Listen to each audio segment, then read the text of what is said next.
Welcome to the YWAM Kansas City podcast. We're here to activate our generation into missions and bring inspiration to live like Jesus in everyday life.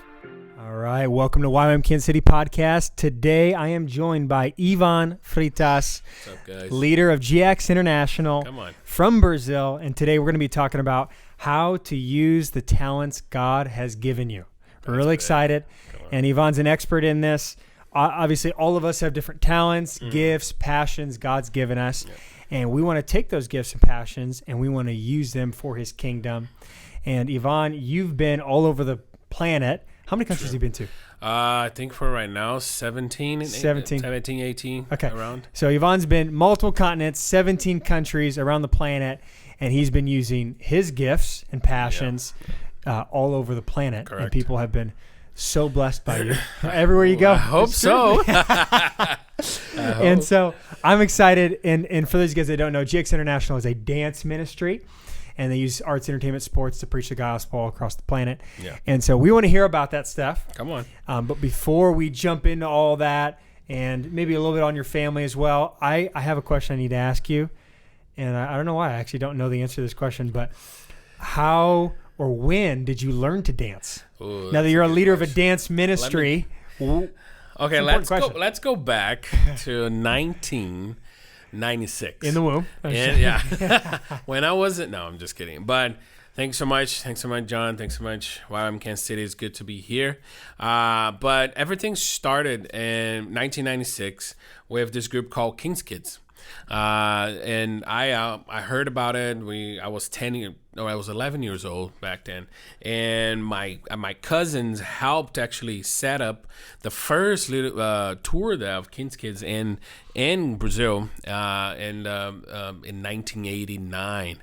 But I never got involved. And it was not until 1996 that I first went to the tour. It was actually at the capital of Brazil. And funny enough, my mom was like, she loved the idea. She was like, well, we're gonna do this. She put me on the bus, and it's like 25 hours away from my city. And she put me on the bus. Say, hey, you're gonna just drop it at the bus station in Brasilia. And how old were you, real quick? 11. 11. So your mom's like, you're taking this 25-hour bus, 11-year-old Yvonne? Go in peace. Wow. And I mean, different times. Yeah, sure. Nobody does that now, but LOL. But it was awesome. The driver, he helped me throughout the whole way.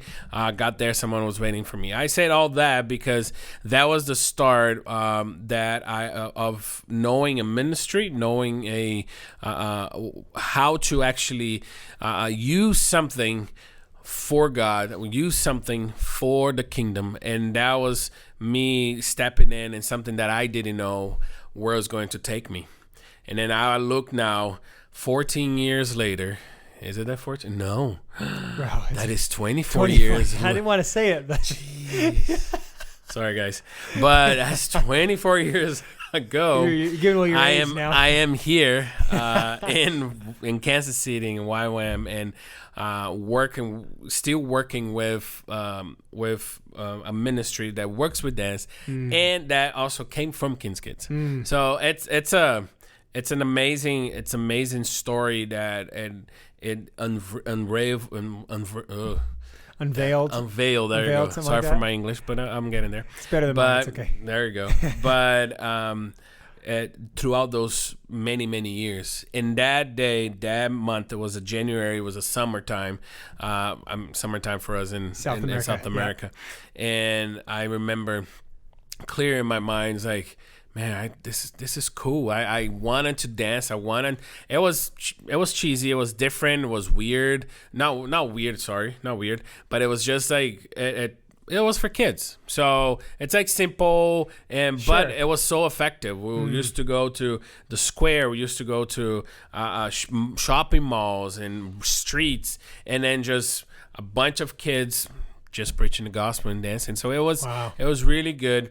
And then I was not good yet, but that was where it sparked the passion at 11, for dance. it kind of sparked in your heart. Yeah. You kind of saw this. Yeah.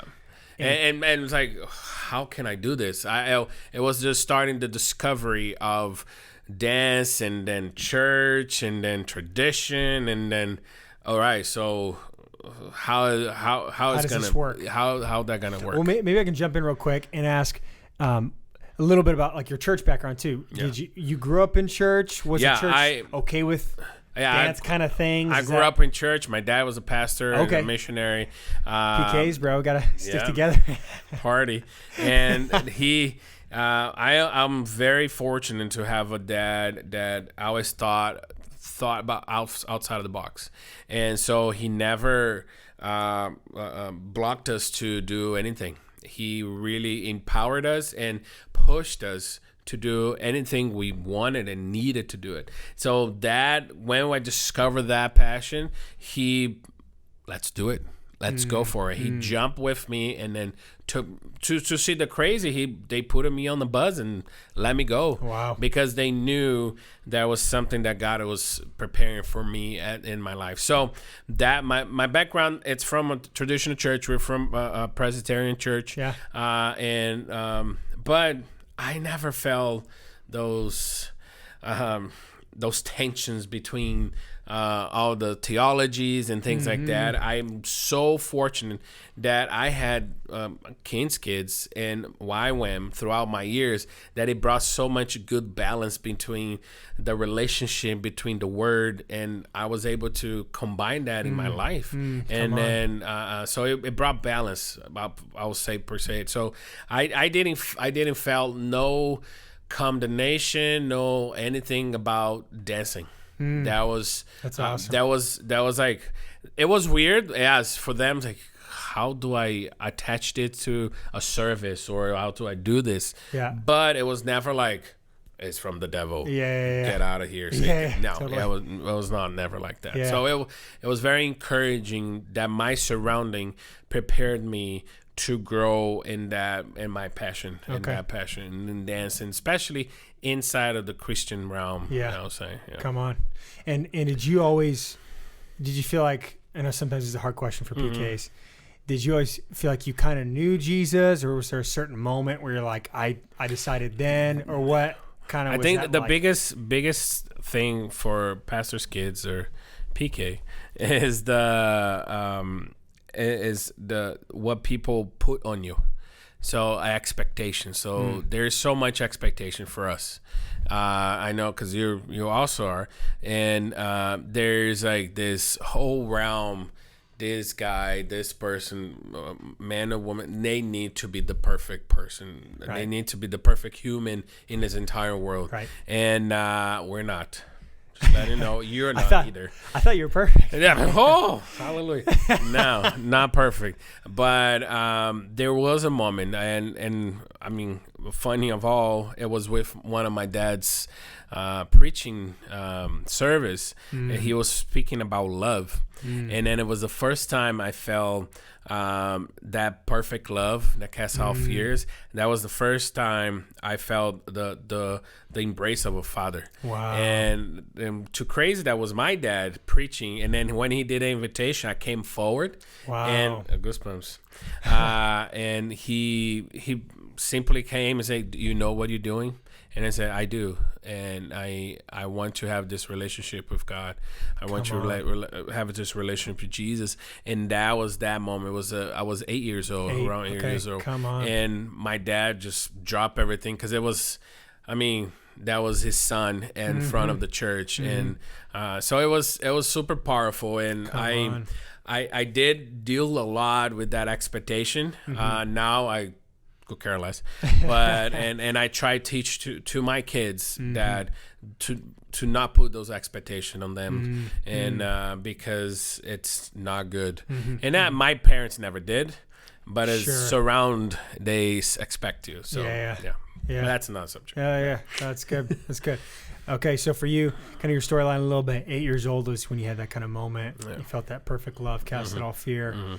11 years old, you started kind of jumping in a little bit of dance. Not good yet, but you're at least that passion was sparked. Yeah, and again, we're like in Brazil under that rock, so there was no YouTube. Say, like, if you're watching this, there was no YouTube in 1996. There was no social media in 1990. There was not even phones in 1996. So everything that you watched, it was or MTV or TV. Right. The things that, like, I'm talking now more of technical stuff of dance. So it was really rare to watch anything. We used to watch Michael Jackson videos because that was like the thing. It was so amazing what he put it together. So I always watched that. That was my... Man, I want to be with those guys. And the interesting stuff that after a long time, I actually took classes with some of the dancers that was on those videos. Wow. Because they, at that time, they recorded those videos. It was like 1980s. I was not even born. Yeah. But they were just starting. And then now they're like teachers and all kinds of stuff. But it was a nice a cycle. But it was right there. My passions, I knew if I wanted to follow that, I needed to go after with all my heart, because God and the kingdom deserve that. I cannot be less than excellent, or I cannot just stop for less. I need to continue, always going after and growing and growing. So that's good. Come on. Yep. Okay, so you're growing that passion for dance. You're taking different lessons. When was it that? Because now you lead GX International. Yeah. What was kind of the storyline? Yeah, that's enough. Whatever. Maybe a short version of the storyline of like GX and how that came about and that kind of thing. Let's paint the picture here. Impact World Tour started in 1997, 1996-ish. And GX started in 1997 after some tryouts as King's Kids, and then Bill and your dad and the team just came up with this new generation and new things, right? I heard from GX about GX in 1997 from my cousin. She was the first Brazilian in a team here in America. And so I was like, man, this is cool. And how can I be part of it? But I mean, I was 13 by then or 12. I can't remember.